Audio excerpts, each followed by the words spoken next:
Bon appétit. Shalom. Amen. On est dans la joie, n'est-ce pas? Que le Seigneur soit béni pour votre présence et que le Seigneur bénisse sa parole au milieu de nous. Le Seigneur est vraiment bon et fidèle. Et nous avons écouté les témoignages de nos bien-aimés. En ce moment-là, ce n'était pas facile. Il fallait vraiment que le Seigneur intervienne. Et le Seigneur est fidèle. Il s'élève les derniers. Amen. Ce matin, nous allons lire la parole de Dieu. Et puis nous allons prier. Je suis dans Matthieu chapitre 3. Matthieu chapitre 3, je vais lire du 13e au 17e verset.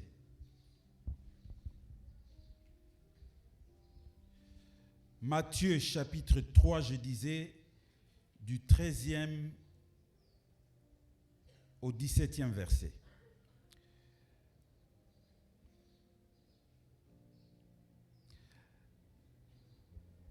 La version Louis II dit ceci. Alors Jésus vint de la Galilée au Jourdain, vers Jean, pour être baptisé par lui. Mais Jean s'y opposait en disant, « C'est moi qui ai besoin d'être baptisé par toi, et tu viens à moi. » Jésus lui répond, « Laisse faire maintenant. » Et je voudrais que vous souligniez, « Laisse faire maintenant. » Car il est convenable que nous accomplissions ainsi tout ce qui est juste. Et Jean ne lui résista plus. Dès que Jésus eut été baptisé, il sortit de l'eau. Et voici, les cieux s'ouvrirent et il vit l'Esprit de Dieu descendre comme une colombe et venir sur lui. Et voici, une voix fit entendre des cieux ces paroles. Celui-ci est mon Fils bien-aimé, en qui j'ai mis toute mon affection. Amen. Alléluia. Je vais également lire dans la version Parole de vie. C'est une version que j'aime. Parole de vie dit ceci. Alors Jésus vint de la Galilée jusqu'au Jourdain. Il arrive auprès de Jean pour que Jean le baptise. Mais Jean n'est pas d'accord. Il dit à Jésus, « C'est moi qui ai besoin d'être baptisé par toi. Et c'est toi qui viens vers moi. » Jésus lui répond, « Accepte cela pour le moment. Accepte cela pour le moment. Oui, c'est ainsi que nous devons faire ce que Dieu demande. » Alors, Jean accepte. Dès que Jésus est baptisé, il sort de l'eau. Au même moment, le ciel s'ouvre. Jésus voit l'Esprit de Dieu qui descend comme une colombe et qui vient sur lui. Une voix vient du ciel et dit, « Celui-ci est mon Fils très aimé. C'est lui que j'ai choisi avec joie. » Amen.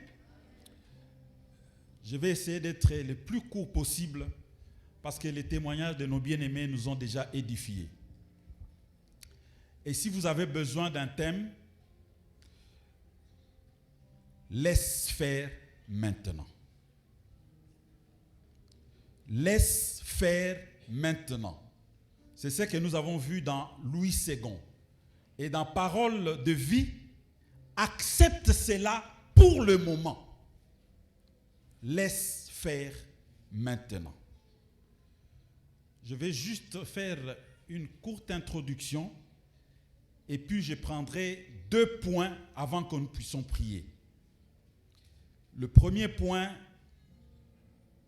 ça sera l'obéissance et le brisement dans le plan de la rédemption. L'obéissance et le brisement dans le plan de la rédemption. Et puis après, nous verrons, laisser faire maintenant, est-ce une faiblesse? Accepter cela pour le moment, est-ce que c'est une faiblesse? Et puis nous verrons comment nous allons prier. Amen. Laisse faire maintenant. En fait, quand nous lisons ces récits, il s'agit du baptême de Jésus. En lisant cette histoire telle qu'elle nous est rendue par Matthieu, et je me suis exercé de lire le baptême de Jésus comme les autres évangiles l'ont rendu, et particulièrement Jean. Et en lisant dans l'évangile de Jean, il y a un élément, un détail que j'ai trouvé très capital. Le détail consiste en quoi? Quand vous prenez Jean chapitre 1, du 26e au 34e verset, en fait, vous allez vous rendre compte, je peux le lire. Jean leur répond, parce que les gens venaient demander, qui es-tu? Es-tu le prophète? Es-tu le Messie? Es-tu Élie? Il dit, je ne suis pas tout ça. Et au verset 26, Jean-Baptiste répond. Jean leur répond, moi, je baptise dans l'eau. Mais au milieu de vous, il y a quelqu'un que vous ne connaissez pas. Il vient après moi. Et je ne suis pas digne de lui enlever ses sandales. Je peux même sauter le verset 28 et je vais directement au verset 29. Le verset 29 dit ceci. Le jour suivant, Jean voit Jésus vient vers lui. Et il dit, voici l'agneau de Dieu qui enlève le péché du monde. C'est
lui qui baptise dans l'Esprit Saint.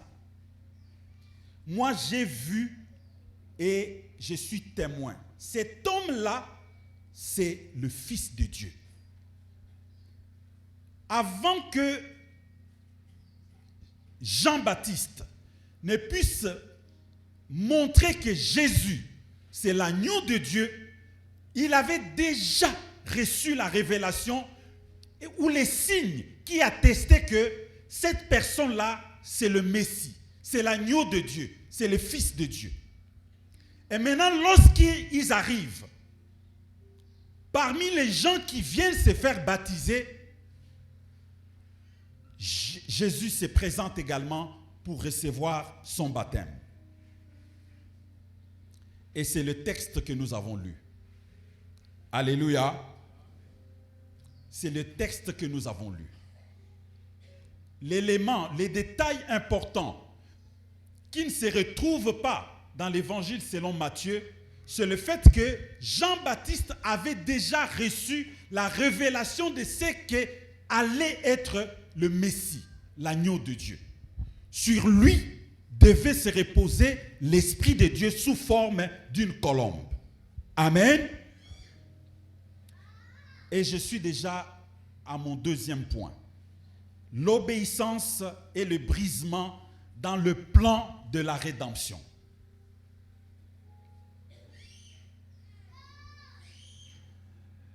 Lorsque nous lisons les évangiles, nous pouvons bien voir que Jean-Baptiste a prêché la repentance pour ramener les gens à revenir à Dieu, pour nous ramener à nous repentir, pour te ramener, pour me ramener. Si je menais une vie qui n'honore pas Dieu, Jean a prêché pour que nous puissions changer de vie. Jean a prêché pour que les impudiques changent de vie. Jean a prêché pour que les voleurs changent de vie. Jean a prêché pour que ceux qui vivaient dans la corruption changent de vie. Jean a prêché pour que les hypocrites changent de vie. C'est comme cela que lorsque les gens commençaient à aller pour se faire baptiser, il y a eu des scribes, il y a eu des pharisiens, il y a eu toutes sortes de personnes. Et Jean, les voyant venir, il pose la question. Pensez-vous que vous pouvez échapper à la colère de Dieu en venant vous faire baptiser? Et la Bible nous dit, Jean les appelle qui? Race de vipères. Race de vipères. La vipère, c'est un serpent. Lorsqu'un serpent connaît sa mue, ça veut dire à longoli poso, il va toujours rester serpent. Et en donnant cette illustration, il voulait simplement dire aux pharisiens et à tous ceux qui s'approchaient que ce n'était pas le fait de se faire baptiser qui pouvait changer quelque chose si la colère de Dieu s'abattait sur eux. Il fallait qu'ils changent de vie. Il fallait qu'ils changent leur façon de vivre pour que la colère de Dieu ne puisse pas s'abattre sur eux. Et c'est la même chose ce matin. Ce n'est pas simplement le fait de venir à l'église, de vous faire baptiser, mais que vous continuez à vivre une vie qui n'honore pas Dieu. Ce n'est pas ce fait-là qui va vous protéger contre la colère de Dieu. Amen. Pour que vous soyez protégés contre la colère de Dieu, vous devez changer de vie. C'est ainsi que Jean-Baptiste appelle ces gens qui sont venus pour se cacher derrière le baptême que c'était une race de vipères. Je reviens à notre texte. L'obéissance, c'est le respect de principes. C'est le respect de rôle. C'est pourquoi Jésus a cherché d'abord à respecter le principe. Ce principe s'est basé sur le fait qu'il devait passer par les eaux du baptême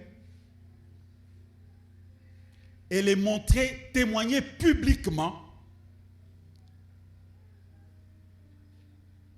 les témoigner publiquement. Et ici, je voudrais poser une question. Je voudrais que chacun réponde à cette question, sincèrement. Jésus-Christ avait-il besoin du baptême dans l'eau? lui qui n'a pas commis de péché, est-ce que Jésus avait besoin du baptême de l'eau? Je voudrais que chacun réponde dans son cœur. Est-ce que Jésus avait besoin du baptême de l'eau? Parce que le baptême de l'eau, c'était l'expression extérieure de la repentance et du changement. Jésus avait-il besoin du baptême de l'eau? Je réponds à votre place. Oui. Jésus avait besoin de ce baptême de l'eau. Pourquoi?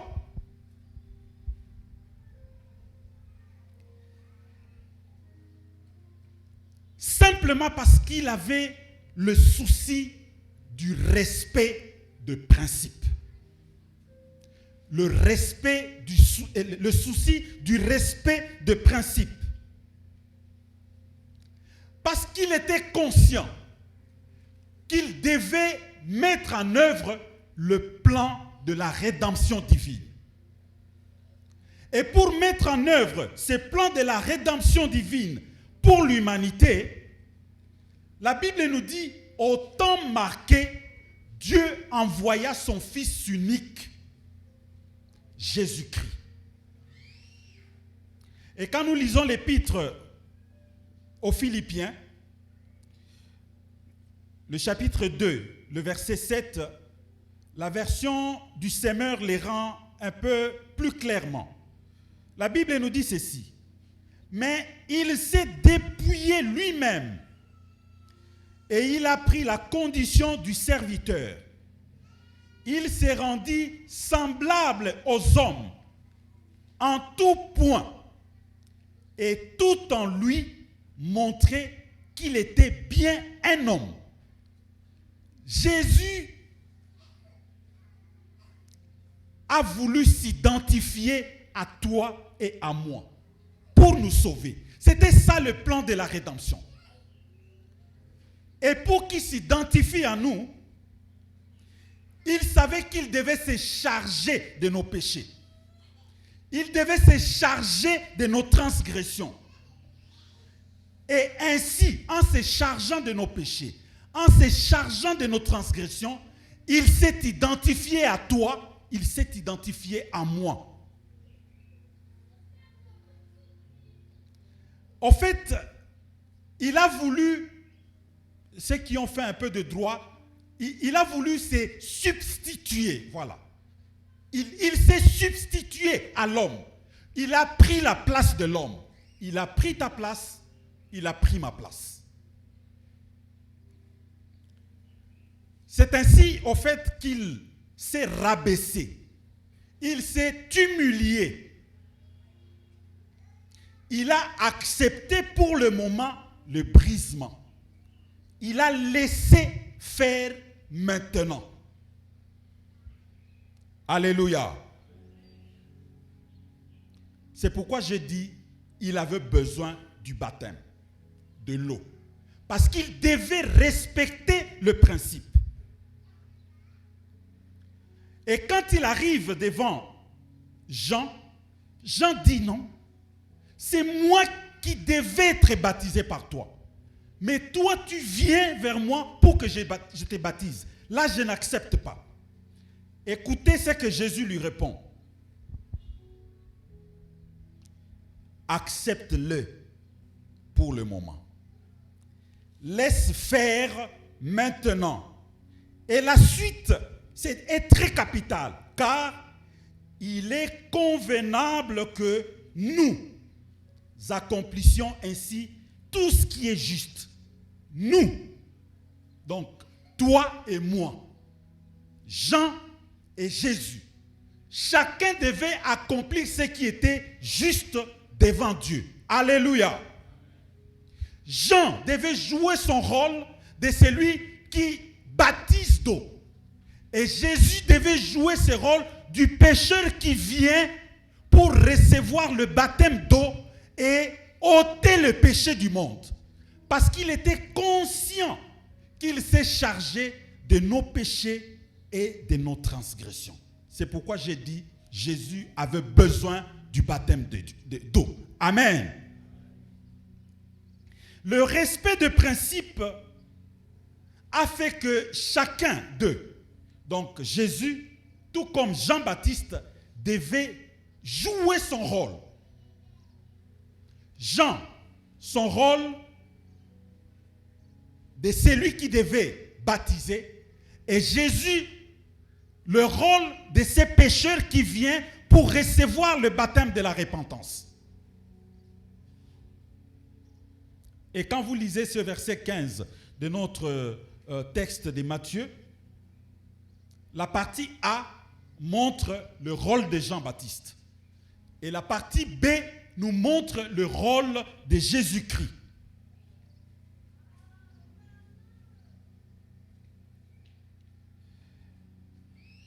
Il devait commencer par le commencement. Jésus devait suivre la procédure. Parce que s'il n'obéissait pas à la procédure, le plan de la rédemption que Dieu avait établi n'allait pas s'accomplir. Alléluia. C'est pourquoi il avait besoin, il voulait respecter le principe.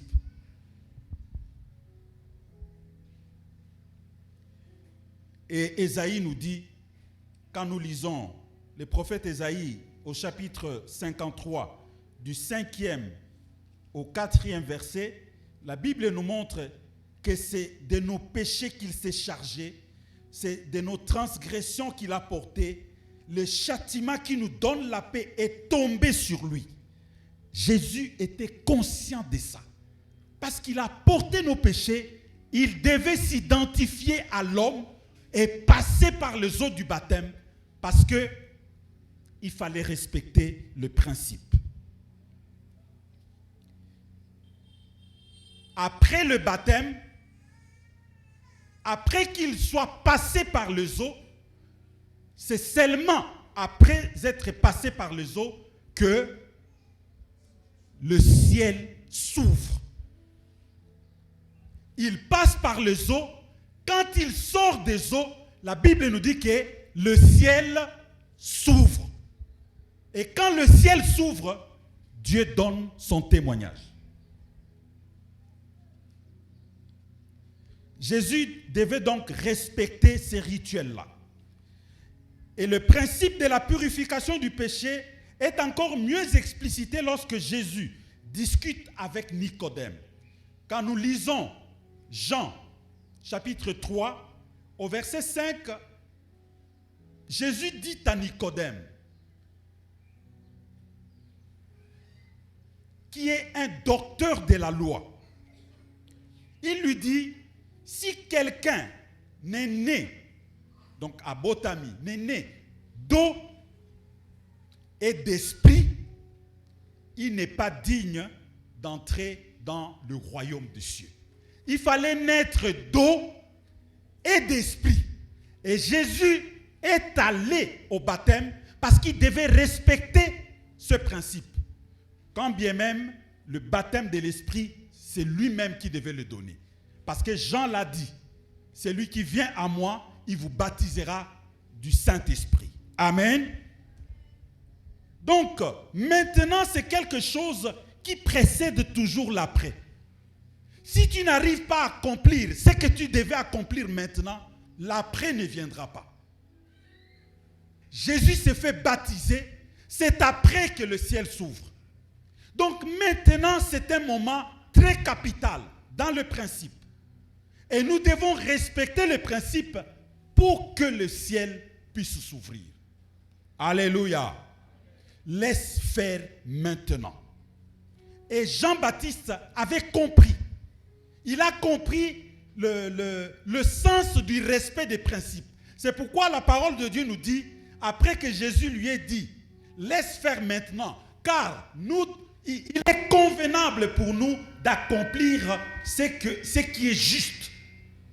Ce qui est juste devant Dieu.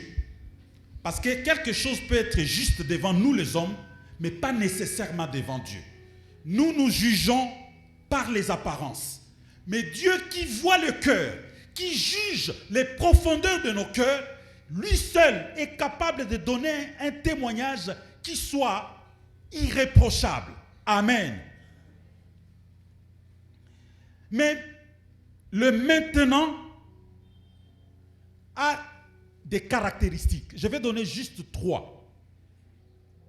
Trois caractéristiques du maintenant.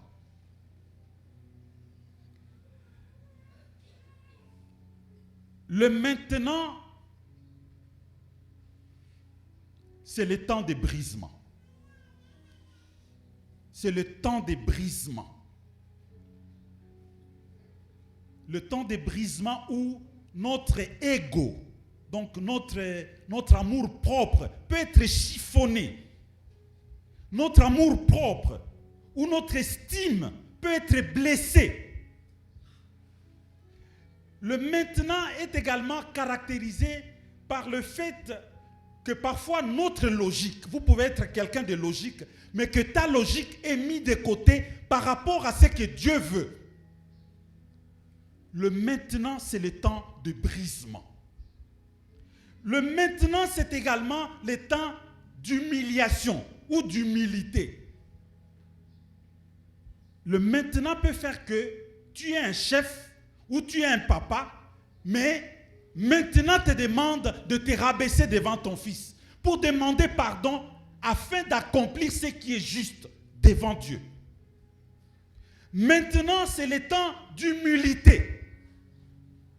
Maintenant, c'est également le temps de sacrifice. Maintenant, ça peut sembler que tu as perdu un avantage quelconque. Mais si tu perds cet avantage-là, parce que tu veux accomplir ce qui est juste aux yeux de Dieu, ton maintenant, après, peut changer beaucoup de choses. Parce que si nous voulons toujours conserver nos avantages, ne pas perdre, l'après ne viendra pas. L'après ne viendra pas. Comme Jésus. Si Jean avait refusé de le baptiser, le ciel ne se serait pas ouvert. Et le témoignage de Dieu ne se ferait pas entendre. Et lorsque donc nous acceptons maintenant de passer par le brisement, de passer par des sacrifices, de passer même par des humiliations, l'après viendra. L'après viendra. Et quand l'après vient, le ciel va s'ouvrir. Et quand le ciel s'ouvre, Dieu donne son témoignage. Nous avons écouté nos bien-aimés. Même ceux qui ne priaient pas lui ont dit que nous ne prions pas. Mais pour ton enfant, nous avons prié. Et le Seigneur a accompli ce miracle pour que le cœur de ces gens-là qui étaient durcis soit touché. Qu'ils sachent qu'il y a un Dieu vivant, qu'il y a un Dieu réel, qu'il y a un Dieu puissant, qu'il y a un Dieu capable d'accomplir des miracles, qu'il y a un Dieu capable de ramener à la vie ceux qui sont morts. Il y a un Dieu capable de ramener un pauvre à la richesse. Il y a un Dieu capable de tirer un berger et de le faire asseoir à la table du roi. Il y a un Dieu puissant, il y a un Dieu capable. Mais il faut que le maintenant commence pour que l'après vienne. Alléluia. Vous savez, il y a une histoire qui me vient. C'est l'histoire à la mort de Jésus. Quand nous lisons Matthieu, le chapitre 27, vers la fin de ce chapitre, à partir du verset, je crois, 52, je préfère qu'on les lise. Matthieu 27.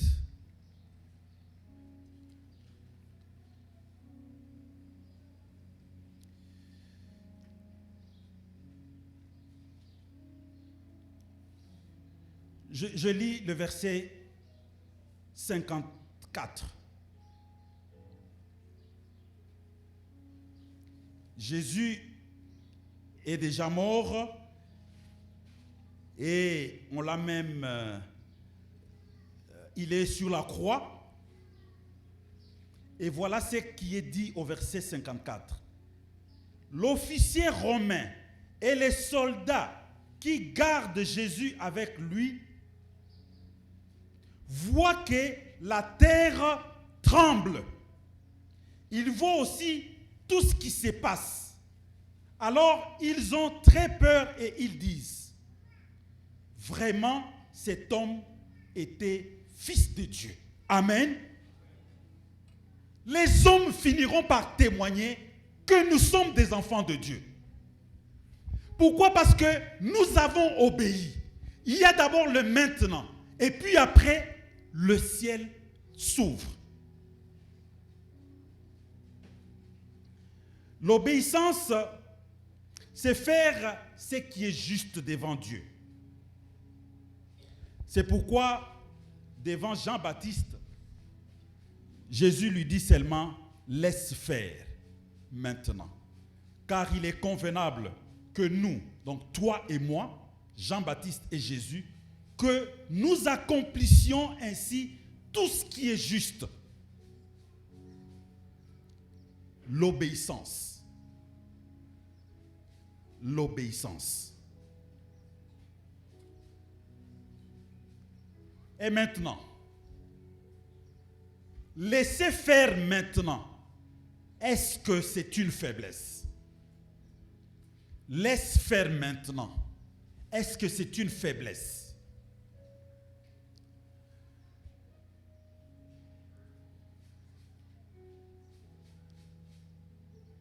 Ce n'est pas une faiblesse. Quand je dis laisse faire maintenant, je voudrais que nous restions dans les contextes. Laisser faire, ce n'est pas le laisser aller du désordre. Laisser faire, c'est une situation dans laquelle, au fait, tu as raison, mais tu subis une injustice. Tu es dans une situation où tu ne sais pas qui peut te justifier. Alors, tu peux laisser faire pour accomplir ce qui est juste devant Dieu. Quand tu le fais ainsi, le ciel s'ouvrira.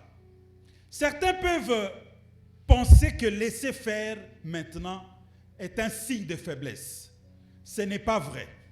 Mais malheureusement, plusieurs personnes d'entre nous pensent comme ça. Je crois que vous avez déjà entendu parler des langages.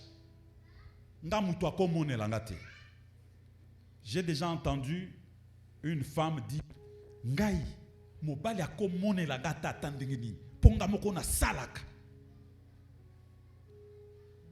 Et il y a des hommes qui peuvent ou qui disent moi si asana senanga, nga moi si akoki komone langate. Est-ce que laisser faire, ça veut dire que vous êtes faible? Pourquoi laisser faire maintenant n'est pas une faiblesse? Je vais donner 3 raisons et puis nous allons prier pour terminer. Pourquoi laisser faire maintenant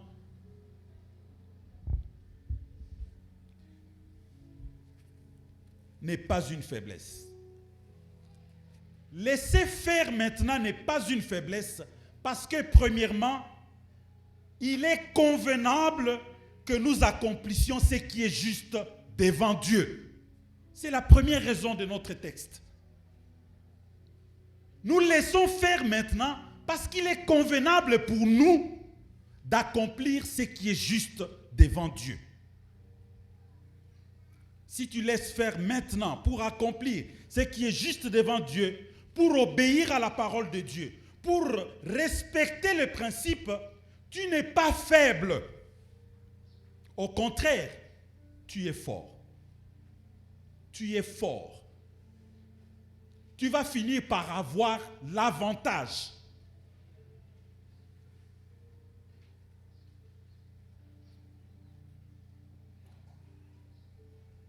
J'ai lu Matthieu 26. Je n'ai lu que le verset 54, mais vous pouvez lire à partir même du verset 52. Vous allez vous rendre compte que laisser faire n'est pas un signe de faiblesse. Et quand nous rentrons dans Matthieu, chapitre 26,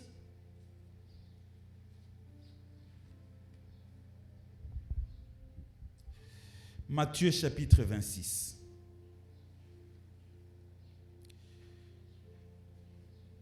Je vais lire à partir du verset 52. Au fait, c'est le récit de l'arrestation de notre Seigneur Jésus-Christ. Judas va, il complote avec les pharisiens, ils lui donnent de l'argent, ils viennent. Et comme Jésus s'était tellement identifié à ses disciples qu'on ne savait pas l'identifier, il était tellement simple. Alors Judas vient avec ce groupe pour trahir le Seigneur Jésus. Et il l'embrasse pour donner l'indice que la personne que je vais embrasser, c'est elle, Jésus-Christ. Et à partir du verset 52, écoutez ce que la Bible nous dit. Quand on l'arrête, un de ses disciples, donc Pierre, prend son épée et il coupe, il tranche l'oreille d'un des disciples du grand prêtre. Et Jésus lui dit, remets ton épée à sa place. En effet, tous ceux qui prennent des armes seront tués par des armes. Tu crois que je ne pourrai pas appeler mon Père? Il m'enverrait tout de suite plus de 12 armées d'anges. Alléluia. Mais alors, ce que les livres saints disent ne se réaliserait pas. En effet, ils disent que les choses doivent se passer de cette façon-là. Alléluia. Ce n'est pas que Jésus n'avait pas le pouvoir de se défendre. Et nous voyons dans ces textes qu'il était capable d'invoquer son Père, d'invoquer Dieu. Et que Dieu allait lui envoyer 12 légions d'anges pour les sauver, pour les tirer de ces pétrins. Mais il a laissé faire maintenant. Parce que les choses devaient se passer ainsi. Pourquoi il a laissé faire? Parce qu'il était dans le plan de la rédemption divine. Parce que s'il faisait les choses autrement, le plan de la rédemption allait échouer. Il avait en tête la rédemption de l'humanité. Ton rachat, mon rachat. Il fallait donc qu'il respecte les principes tels que le Père l'avait dicté.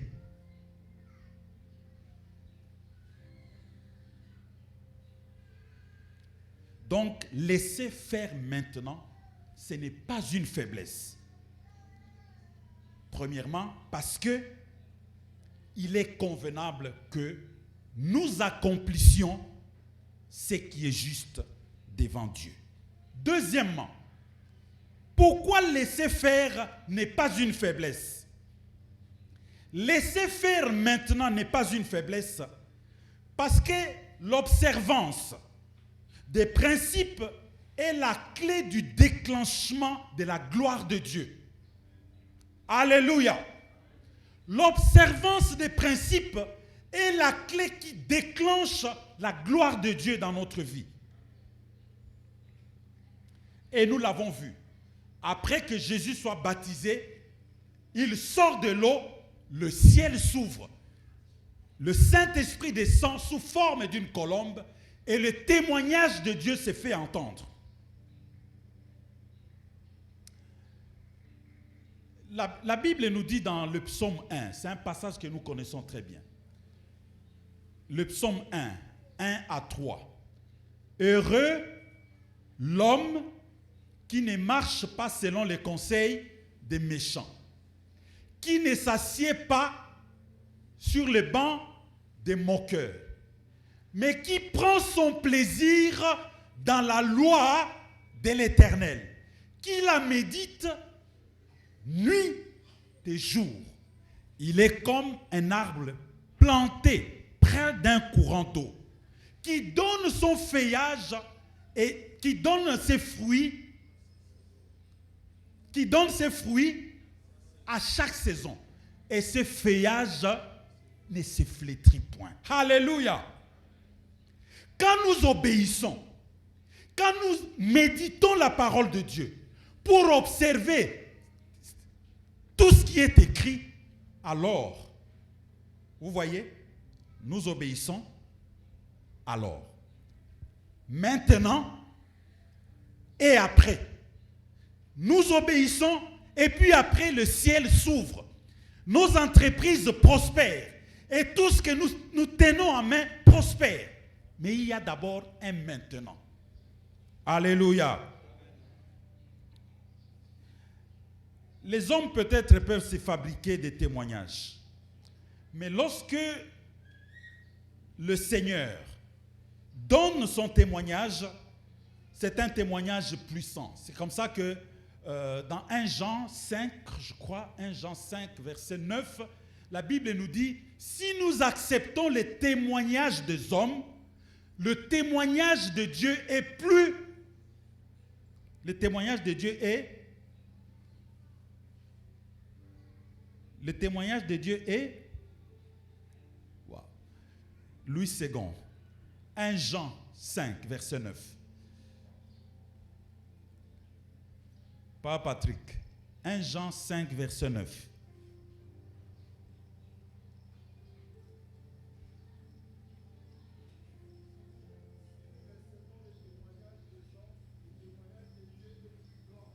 Amen. Le témoignage de Dieu est plus grand.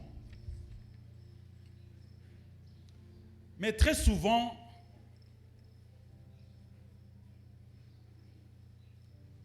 nous sommes troublés. Surtout lorsque nous savons que nous avons raison.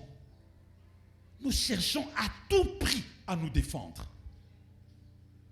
Non, c'est lui qui m'avait commencé. C'est lui plutôt qui devait faire ceci. C'est que le Seigneur nous demande que chacun joue son rôle. Que chacun joue son rôle. Pourquoi laisser faire maintenant n'est pas une faiblesse? Troisième et dernier point. Laisser faire maintenant n'est pas une faiblesse parce que c'est plutôt un signe d'humilité et de maturité. Laisser faire maintenant, c'est un signe d'humilité et de maturité. Une histoire me vient en tête et nous la connaissons. Quand nous lisons dans 1 Roi, chapitre 3, le verset 26 et 27, il s'agit de deux prostituées. Vous connaissez bien l'histoire, qui chacune avait eu un bébé. Et une nuit, une de ces prostituées-là s'est endormie sur son enfant. Et le matin, elle s'est rendue compte qu'elle avait étouffé son enfant et son enfant était mort. Alors que son amie dormait, elle a pris son enfant mort, elle est allée mettre à la place de l'enfant qui était vivant de son collègue et elle a pris le bébé qui était vivant, elle est allée mettre à sa place. Écoutez ce que la Bible dit. Maintenant, il y avait un sérieux problème. Il fallait que quelqu'un tranche à qui appartenait cet enfant. C'était un dilemme. Le verset 26, 1 Roi chapitre 3. Alors la femme dont le fils était vivant sentit ses entrailles se mouvoir pour son fils. Et elle dit au roi, « Ah, mon Seigneur, donnez-lui l'enfant qui vit. Et ne le faites point mourir. » Mais l'autre femme dit, « Il ne sera ni à moi, ni à toi. Coupez-les. » Et le roi, prenant la parole, dit, « Donnez à la première l'enfant qui vit, et ne le faites point mourir. C'est elle qui est sa mère. » Amen.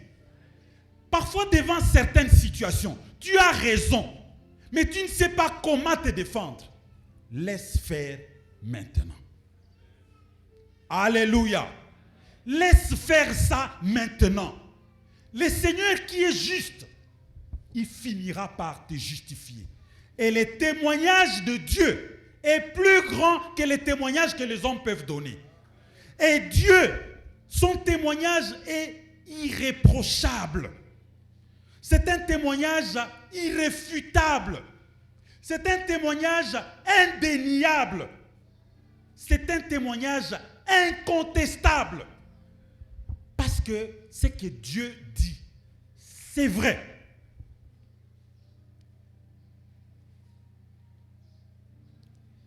Et la Bible d'ailleurs nous dit que l'humilité précède la gloire. Amen. L'humilité précède la gloire. On peut le lire dans Proverbes, chapitre 18, le verset 12. La Bible va plus loin, que Dieu résiste aux orgueilleux. Tu peux être dans une situation compliquée, mais simplement parce que tu ne veux pas te rabaisser, au ligne qu'on soit zéroté. Non, laisse faire maintenant. Laisse faire maintenant. Tu peux peut-être être doté de capacités naturelles, intellectuelles, physiques. Mais le principe exige que chacun joue son rôle. Dans le mariage, chacun doit jouer son rôle. L'homme a un rôle à jouer, la femme a son rôle à jouer. Dans la famille, les parents ont leur rôle à jouer, les enfants ont leur rôle à jouer. Dans l'église, le pasteur a son rôle à jouer, nous les fidèles, nous avons notre rôle à jouer. Quand chacun respecte son rôle, le ciel va s'ouvrir. Alléluia. Lorsque chacun respecte son rôle, le ciel s'ouvrira. Mais quand nous voulons nous mettre des crocs en jambes, quand nous voulons nous substituer, lorsque nous voulons faire ce que les autres font, alors que nous avons les capacités pour faire autre chose, c'est là que le ciel ne s'ouvre pas. Alléluia. Laisse faire maintenant. Devant ton supérieur au travail, qui a peut-être la signature, tu dois laisser faire maintenant. Même si tu as toutes les capacités. Et j'en ai vécu. J'ai commis des erreurs, alors que c'était mon supérieur. Comme je savais que j'avais plus de capacités, j'ai résisté. Et Dieu résiste aux orgueilleux. Et j'en ai souffert, je crois qu'on en a parlé avec les pasteurs. Et comme le monde ne fonctionne pas comme Dieu fonctionne, j'en paye le prix jusqu'aujourd'hui. Laisse faire maintenant. Tu es marié? Tu es une femme mariée? Et peut-être que tu travailles. Tu ramènerais peut-être, probablement, un peu plus de revenus que ton mari. Mais cela ne te donne pas le pouvoir ou l'autorité sur ton mari. Parce que c'est à l'homme à qui Dieu a donné la responsabilité de cultiver et de garder les jardins. La femme vient aider l'homme à accomplir la mission que Dieu lui a donnée. Et la femme se met sous la mission de son mari. Et c'est là d'où vient le terme soumission. Se mettre sous la mission de son mari. Soumission. Tu peux avoir des bonnes idées. Mais quand tu veux prendre la place de ton mari, au lieu que tu te mettes sous sa mission pour qu'il accomplisse pleinement la mission que Dieu lui a accordée, et toi tu te mets au travers, ça devient des problèmes. Alléluia. Et la Bible nous dit, Marie, aime ta femme comme Christ a aimé l'Église. Et il s'est sacrifié pour elle. L'Église, c'est vous. L'Église, c'est moi. Combien de fois nous avons désobéi à la parole de Dieu? Mais est-ce que c'est pour cela que le Christ nous a rejetés? Non. Donc chacun doit jouer son rôle pour que le ciel s'ouvre. De même, les parents.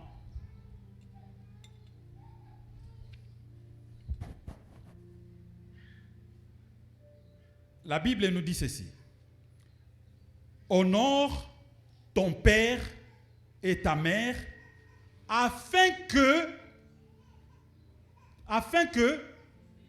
tu vives longtemps, que tu aies des jours heureux sur la terre. Donc on commence par honorer, respecter. C'est après que les jours heureux viennent. Mais comment veux-tu commencer par l'après si le maintenant là, tu ne l'as pas accompli?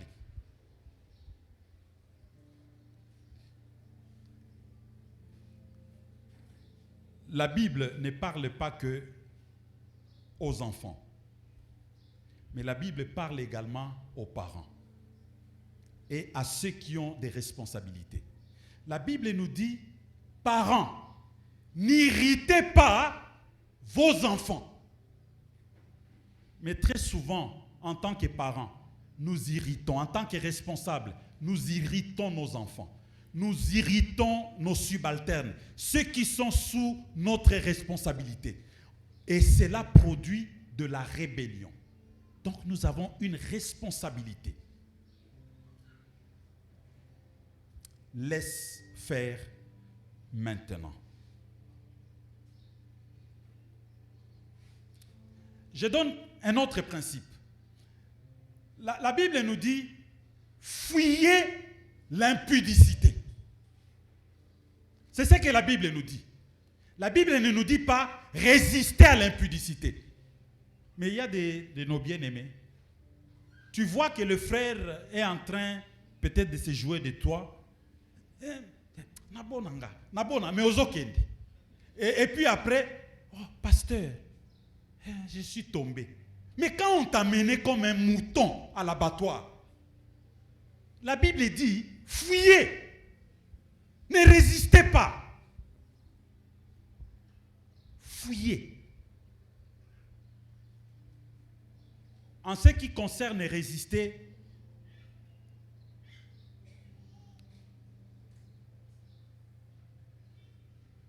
la Bible nous dit ceci.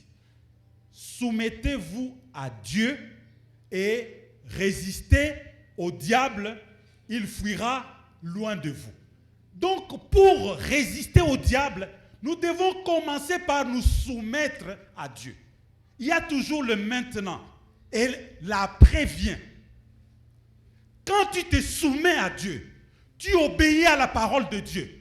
La parole de Dieu, par le Saint-Esprit, te donnera la capacité de résister au diable. Mais quand cette parole, tu ne la lis pas, tu ne la médites pas, mais tu veux résister au diable, tu vas résister comment? Le principe, c'est ça. Se soumettre à Dieu et alors, nous allons résister au diable. Mais quand nous ne nous soumettons pas à Dieu, nous n'aurons pas la force de résister au diable. Alléluia. Que le Seigneur nous fasse grâce ce matin pour que nous soyons capables de laisser faire maintenant afin d'accomplir ce qui est juste devant Dieu. Et c'est seulement après avoir accompli ce qui est juste devant Dieu que le ciel va s'ouvrir. Et Dieu donnera le témoignage qui va nous édifier nous-mêmes et édifier ceux qui nous entourent. Que le Seigneur bénisse sa parole.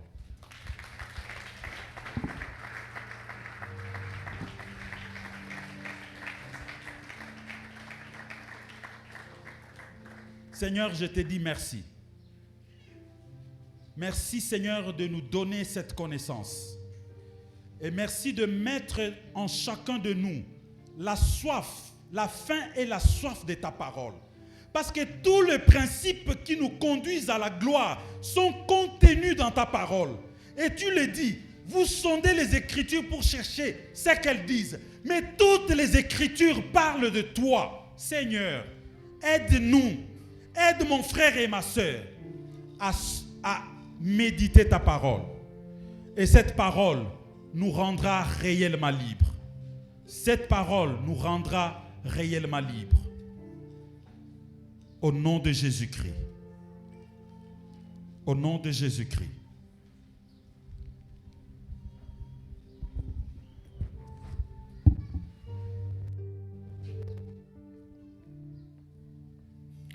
Alléluia. Nous gardons toujours nos têtes courbées et nous allons réfléchir pendant un moment. Tu ne parles pas, mais tu réfléchis. Y a-t-il des choses que tu devais faire pour voir la gloire de Dieu après et que tu n'as pas fait? Y a-t-il des choses que tu devais faire maintenant alors que tu viens d'écouter cette parole? Dans ton cœur, quand tu te regardes, dans ta marche, dans ton parcours, dans ta conduite, dans ton comportement, y a-t-il des choses que tu devais faire maintenant et que tu n'as pas pu faire? Y a-t-il des choses pour lesquelles tu devais obéir? Peut-être le Seigneur t'en a déjà parlé et que tu résistes encore. Comme l'a dit le bien-aimé, on ne peut voir la gloire de Dieu sans commencer à faire d'abord. Oui, il faut faire certaines choses. Maintenant, il y a des choses à faire que tu dois faire maintenant pour voir la gloire de Dieu après. Il y a certains principes que tu dois observer maintenant si tu veux aller loin dans les plans de la rédemption de Dieu. Il y a certains principes que tu dois respecter, obéir, y marcher aujourd'hui pour voir les desseins de Dieu s'accomplir dans ta vie. Seigneur, merci pour cette parole. Combien fort, combien édifiant, combien profond, ô Dieu.